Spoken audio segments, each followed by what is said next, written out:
ഇതിനു മുമ്പ് ഇങ്ങനെ ഒരു കാർ ഇവിടെ കണ്ടിട്ടില്ലല്ലോ. പുതിയ താമസക്കാർ വല്ലതായിരിക്കും. ആയിരിക്കും. അതാരായിരിക്കും?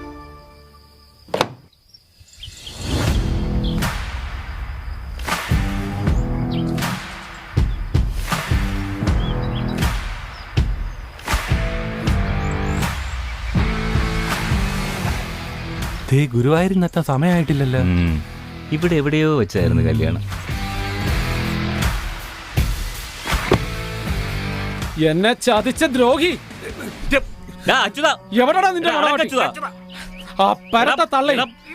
എല്ലാത്തിനെയും ഞാൻ തീർക്കും. പറയുന്നൊന്ന് കേക്ക്. പോ, ഞാൻ തയ്യാറാടാ. അടങ്ങാൻ. ഇനി നിനക്ക് അവളെ കിട്ടിയിട്ട് എന്ത് കാര്യം? എന്റെ പട്ടിക്ക് വേണം അവളെ. മറ്റു രണ്ടെണ്ണത്തിന് എനിക്ക് വേണ്ടത്. ജയിലിൽ പോവാൻ ഞാൻ തയ്യാറാ. നീ ഒന്ന് ഒതുങ്ങ്. അവിടെ എല്ലാരും എന്നോട്